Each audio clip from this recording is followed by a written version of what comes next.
Hello, everyone, and welcome to another episode of Mainly Animals on LRTV. I'm your host, Bobby Silcott, and today we have with us Morgan Miles. And Morgan is the founder of Miles to Freedom Animal Rescue. Yep. And we were talking here just a few minutes ago, kind of hatched this plan this past August. We started the rescue in August. It's something that has been on my agenda of wanting to do for a very long time. I've always been involved in animal rescue, and over the last probably year or two, I've really just been trying to push and focus and come up with a plan on how I can do it on my own instead of, I've been involved with other rescue groups for years, but it's never been like my business or our rescue. And I do have a business partner. I have a partner in the rescue as well, and unfortunately she couldn't be here today. But it's something that we decided to start talking about, and it was like, let's just do it. And so we did, and we're doing great things, and we're very excited, and can't wait to see where this takes us. Yeah, I follow you guys on social media, and it seems like there's a lot of activity going on. There is. You guys are really Yep. quite busy, it looks like. We are. Yeah. Yep, we are. Our biggest focus, we really have two main focuses, focusing on saving dogs that are at risk of euthanasia in overpopulated states across the South is our biggest thing. Our rescue partners we have are North Carolina, Georgia, Louisiana, and Oklahoma. And we do a lot to help them with their overwhelming population of stray dogs. And then our second focus is more locally for cats. We work on stray colonies here in Maine, in our own community, and work on bringing cats in from our own communities that have been living on their own outside, and work on rehabbing them and finding them homes. So, yeah. Are you working with any cat organizations around? So far, we've been doing it on our own. We have been in communication with a couple of different cat rescues. We did work with Heart out of Cumberland at one point, because we did have an FIV positive cat. And being foster based, it's a little bit harder having an FIV cat, just because it does put other cats in the home at risk. So we talked with them. They were able to take him, and I'm so thankful because they were able to place him within a few weeks. So he got adopted, and wonderful cat. Outstanding. Yeah. So, and we've been in communication with community cat advocates, but nothing so far, just communication back and forth. Right. We're going to help them with some donations of things that they need that we can't use that we got, and that sort of thing. I do know there's some very well-seasoned cat rescue organizations out there doing incredible work. They are. Really. Yep, absolutely. Yeah, huge numbers. Morgan, you were telling me earlier that, this is a kind of a unique situation. We've had quite a few rescues on the show. And typically, as we'll talk about, we're definitely going to talk more about fosters and how much, they play such a role in this. But you actually have a facility over in Oxford. In Oxford. Yes. Yeah. So you're able to do some isolation and whatnot, which is kind of unique because a lot of don't. You want to talk about that a little bit, about what you're doing there? Or? Yeah, so we do, we have a small little facility. It used to be my house, and I have since moved out, and we have worked on converting that into a facility for the rescue. So we do have a couple different rooms. We have enough space to house about 8 to 10 cats if needed, and about 5 dogs on site if needed. Right. We are primarily foster based, but we do have the space for that. We can do some quarantining there. We have the space if we need it, if it's spur of the moment or urgent and we get somebody asking for help and we don't have an open foster. We have the ability to take that animal on. So it's nice. It's new. This is all new. We just worked on converting it a couple weeks ago, and so it's pretty exciting. It's great. It's still set up like a home environment as well, so we can really see how our animals, cats and dogs, respond in a home environment with, a kitchen sink and dishwasher and cooking food and a living space and everything. So we really get to learn about the dogs that way and the cats as well. So, Right. yeah. So you're bringing a lot of animals in from down, as you mentioned, several states and Yeah. high kill shelters or Yep. high kill areas. Do you help local animals as well? Is We that do. okay? So people will reach out where Yep, you're gonna. yep, we can help with local animals. As far as surrenders go, we don't do any town contracting for strays or anything like that. But if there's somebody that needs to surrender an animal locally, as long as we're in a position to be able to take that on and everything, we'll assess the animal. And if it's something that we have the ability to take on, we certainly will. Yep. Yeah, and we were talking a little bit earlier. You just didn't fall off the the turnip card here, I guess. Right. That you've been in this. Talk a little bit about some of your experiences and some of the organizations you've worked with and are working with now. Yeah, absolutely. So really my love for rescuing animals came from my grandfather at a very young age. And so that's how I kind of I've always said I'm going to have rescue animals. I'm going to have a shelter. And, you know, it's funny because, you know, you never think as a kid saying that it's ever going to happen. But, you know, here we are. But I got involved with volunteering with a rescue when I got my first rescue dog. He's just turned 12 actually. So when I got him, I got involved with volunteering with, just started taking food donations over to like Harvest Hills every other week. And that kind of got me a little bit more involved. And then I got involved with a local rescue after I got him, with walking their dogs and feeding and caring for them over at Responsible Pet Care. And Oh, yeah. so I've been a volunteer. I was a volunteer with them for up until recently. I was with them as a volunteer and served on their board. I serve on the board of Maine Lost Dog Recovery. I've been with them since 2013. As well as I worked with a friend of mine with her rescue at Pulled from the Pits for the last several years. And it wasn't until this year it was like, you know what, let's do it. Let's go off on our own. And my rescue partner, Lucille, and I are doing this. And like you mentioned, we are involved working with the state. We are state licensed. We are also licensed to import animals from out of state. And in doing that, there's a lot of responsibility. There's certain quarantine periods that each animal has to meet based on age. You know, there's certain vaccination requirements and, you know, for importing. And then importing aside, just being a licensed rescue, you have a certain responsibility of making sure that you're doing the right thing for the animals, making sure that they're getting vaccinated, making sure that, you know, they're spayed and neutered, and putting into responsible homes and doing your research. I mean, we do vet references, we do personal references, we will find their address online and Google Maps the house, and we meet with them in person. And, you know, so we go to several lengths to ensure the proper placement. We're just, you know, we're very particular about where our animals go. And ultimately, we want what's best for our animals as well as the people that are taking them. So we definitely don't do like a first come, first served basis. We do best fit for the dog in the family, or the cat in the family. Right. Yeah. Right. So I can't imagine. I only see one of you in front of me. You Yes. probably don't do all of this yourself. Talk No. about the, you know, your support system you've got, your volunteers, fosters, this type of thing. Yeah, absolutely. So my rescue partner, Lucille, she does a lot of the application processing, which is really helpful. She is in contact with all the applicants. She reaches out to them, talks to them before even processing their app to get an idea of what type of animal they're looking for, breed, temperament, you know, what their lifestyle's like, so that we can make sure we're matching our animals up with them the best as possible. She's contacting their personal references, talking with them.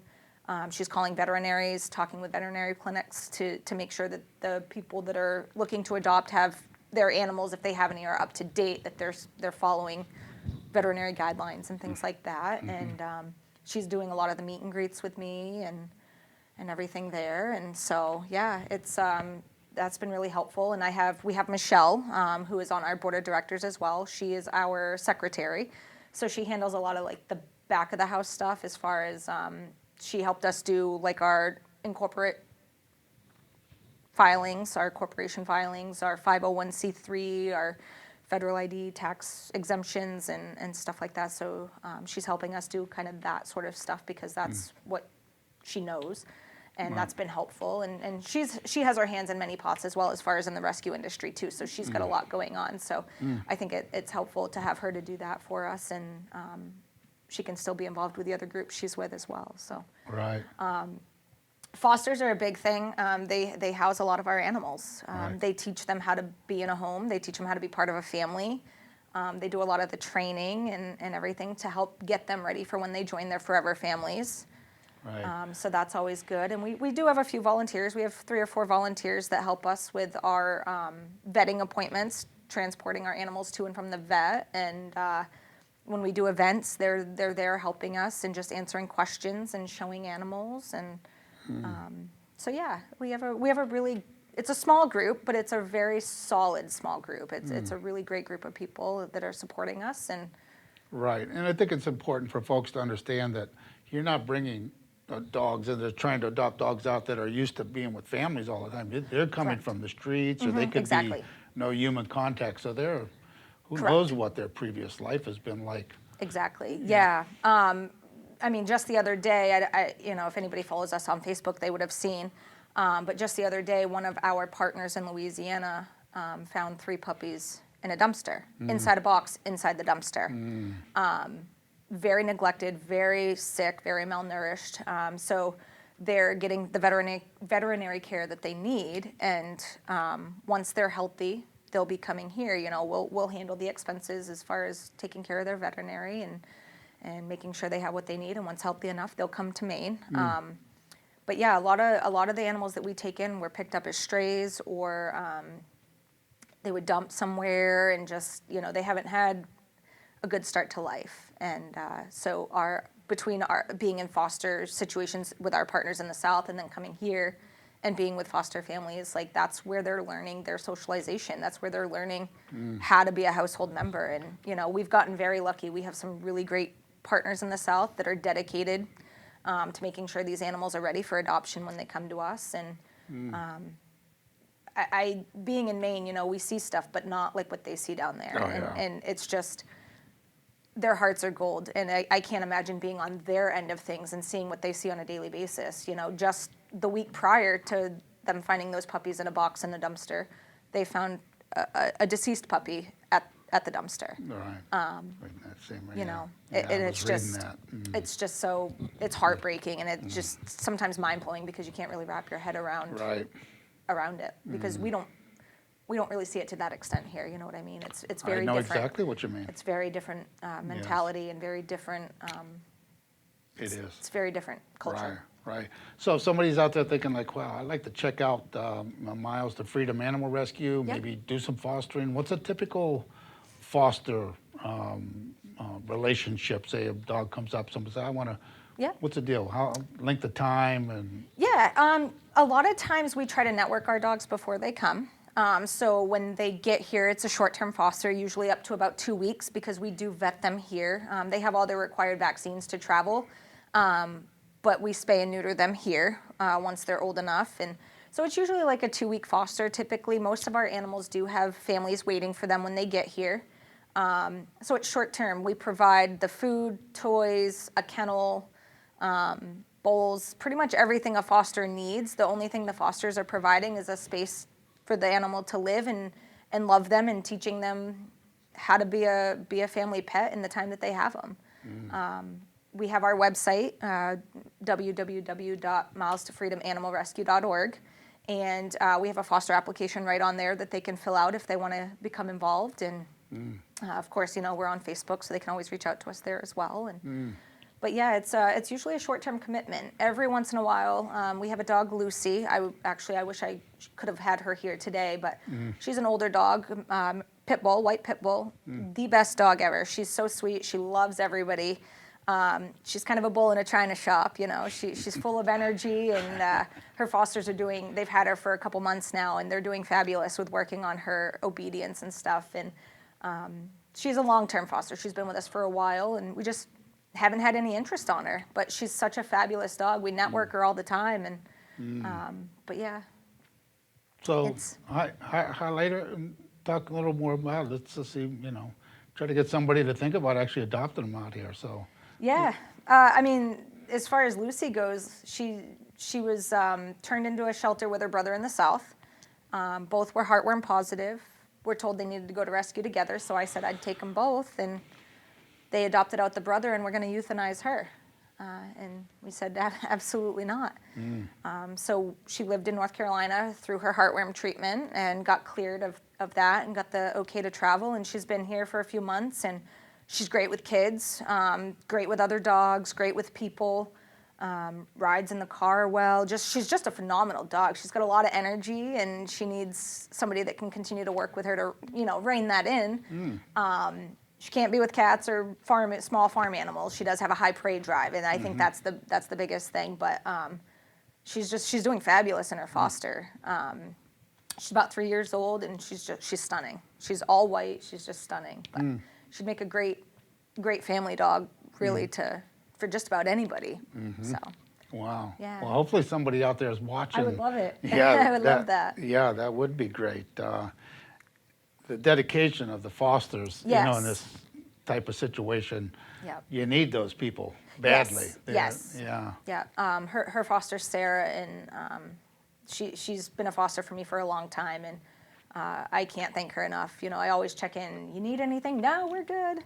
If I need something, I'll tell you. And but yeah, she's dedicated. She's had a couple long-term fosters for me, and it's great because she has kids, and they have a busy lifestyle, and it's just great because the dogs that go with her get very well acclimated to a family life, and so yeah, I can't thank her enough because she could have it for a month and be fine, or she could have them for 6 months and be fine, and it's nice to have that support. And Right.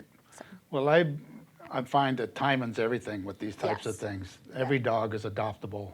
absolutely, you just got to find the right fit. Yeah. And we've had some interest on Lucy, but again, it boils down to being the right environment. Right.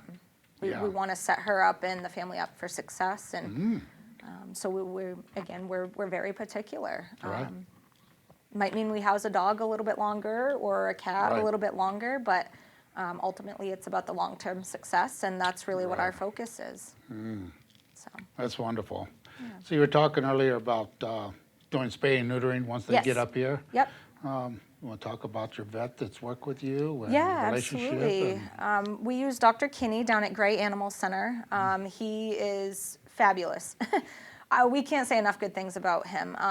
He does all of our animals, cats, dogs. I've been working with him for a long time for the rescue side of things for several years, and he's taught us a lot. He's taught me a lot, and he's always willing to show us new things or explain things to us so that going forward, if we see something similar, we know what to do or what to look for. And he's great. They're flexible. They can always are supposed to have five pups come on Saturday, and they were supposed to get fixed next week, but they couldn't make transport, so they'll come in a couple weeks. And I messaged them and I said, hey, look, I need to move this back. What can we do? And she's like, well, we'll squeeze.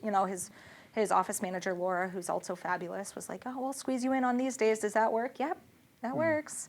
But they're fabulous to us. They're so good to us, and we love working with them. We couldn't do it without them, honestly. No doubt. And it says, even more because through COVID, Yeah. there's been so many more people that have adopted animals. Yes. Which has put pressure on everyone from groomers to rescues, Vet veterinarians. practice, Getting appointments these days can be Months, so. 3 weeks to a month out, typically. It says a lot about Dr. Kinney and his practice and Yep. and his philosophy about animals. Yeah, he's great.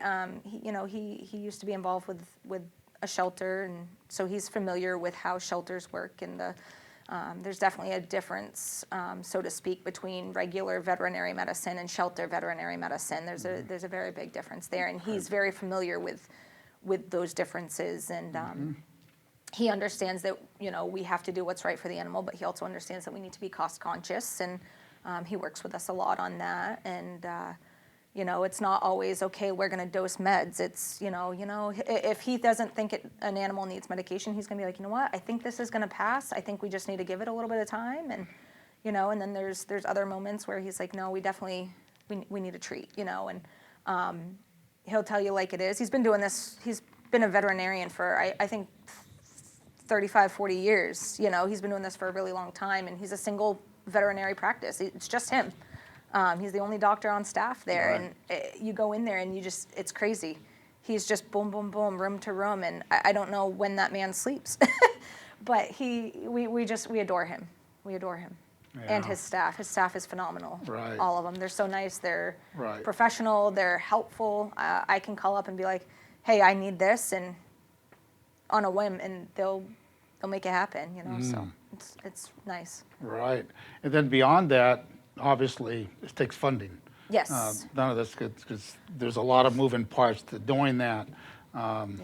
So funding probably is the number one need. Yeah, funding's the biggest thing. We're very thankful because we have received a lot of food donations from another local rescue. open arms. Jackie Fry, you're familiar with her. I think she was on a couple weeks ago. She was just on our last show, Yep, yeah. yep. So she has been a huge in helping us get food donations and things from the local Paris Farmers Union, Bridgeton and Raymond, and so that's been really helpful to us because that's one expense we haven't had to do.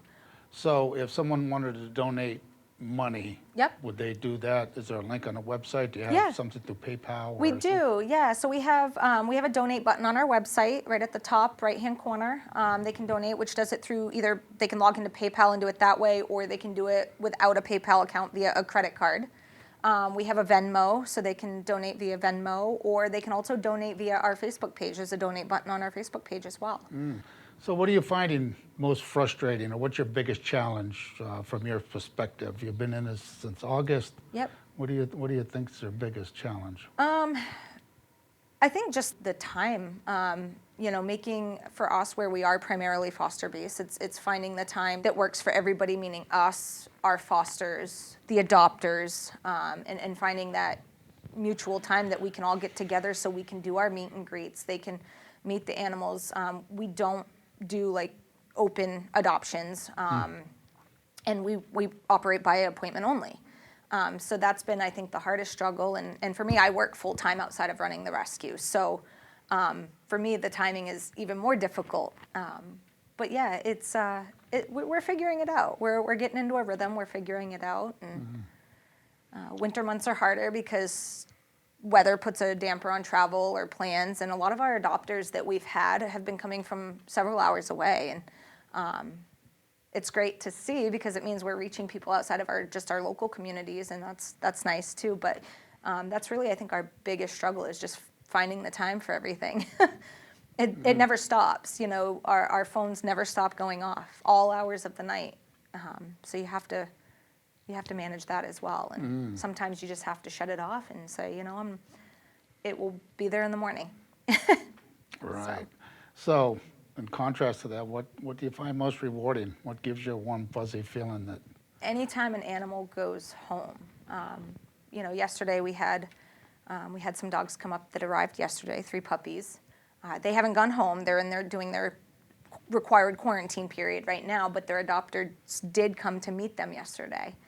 And this one dog, Casper, he met his family yesterday, and he had been a wild child running around like crazy all morning. And his family that's going to be adopting him showed up to meet him with their grandson, and he curled right up in their lap, and he just was so relaxed. He laid there for, I think, at least an hour, just laid in their lap on the couch for at least an hour, just happy as can be and calm. And, to see that, like, you're doing something right, and to see that these animals are going to have loving homes. And so anytime we see that and we find that's the rewarding part, is knowing that we're saving that animal from being euthanized or living on the streets or Right. not knowing what it's like to be loved and Right. have a full belly. And it's And as you said, it's just a domino effect. By is. doing that, you're opening up another spot Yep. down there, and then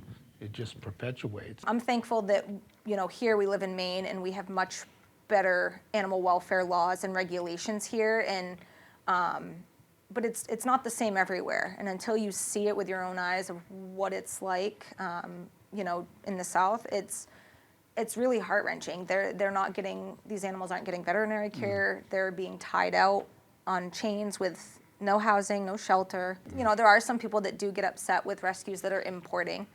We do it responsibly. When we received our import license and our shelter license, our max holding was, I think, 10, and we won't take more than that Right. at a time, because we need to be able to have space for them if they don't get adopted or if they come back. So we really try to do things a little at a time. We're not mass importing. We're doing things very responsibly. They're getting worming when they arrive, and they're quarantining, and it's helping. It is helping. I mean, like I said, we do have issues here in Maine, and we're more than willing to help with that too. Like I said, with our stray cat colonies, doing trappings and neutering and spaying and stuff there. But it's just so much worse in other parts of the country that we're just doing our part to help regardless. Right. And everybody's watching that may feel that way, because I understand what you're saying. I've experienced it firsthand, where people say, well, we've got things to take care of here. And we do. Yep. But we do take care of that, I believe, Yes. behind the scenes. So I would encourage anyone watching that might question that, maybe reach out to you Absolutely. and listen to that part of it, or maybe even Absolutely. get plugged into what you're doing to actually see firsthand. I mean, anybody that is questioning that, and we haven't had a lot of people that do, but there are, we Yeah. really haven't had anybody that's been like, why are you importing? But there are people out there that feel that way. And anybody who does, I mean, all they need to do is watch our Facebook page, or any Maine Rescue's Facebook page, because they're going to see the heartbreaking photos that we're posting, or the dumpster puppies, so to speak. I mean, they'll see that. There's links on our website to our 4 rescue partners. There's links right on our website that they can go and watch our rescue partners pages, and they'll see it's so much different. It's so much different in the Yep. South, and it's really sad. It's Yeah. sad. So. Yeah, well, I've learned a lot today. Miles to Freedom Animal Rescue. You guys sound like you're really doing what needs to be done, and you're really contributing to the well-being of Yeah. animals that otherwise wouldn't be here. And the ultimate gift that it gives to a family, Yeah. and that lifetime of that. And I've been there too. I've fostered in the past, and it is truly one of the best feelings to see a rehabilitated dog down the road. So, hey, keep up the good work. Thank you. Got an open invitation to come back. Thank you very much. We'd be And- happy to anytime. Yeah, and if you want, you can talk with Evan, and if you have little nuggets you'd like to send in, because you're local here, Yes, we are. right? Yep. You're right in Otisfield, and you Yep. mentioned Harvest We're in, Field, we're in Oxford. The rescue's in Oxford. Yep. Oxford. Yep. You live in Otisfield. Yes. I'm sorry, right? Yep. So, Live in Otisfield. Rescue's out of Oxford. right, so you're Yep. right in this general area here. So a lot of the viewers at home on local access channels will hopefully see this, and an opportunity to reach out to a local rescue and help out. So. Absolutely. All right, I want to thank Miles to Freedom Animal Rescue for joining us today. I really want to thank everyone for following us. This is our 10th episode this season. It means a lot to us that you're joining us. We'll see you next time on Mainly Animals.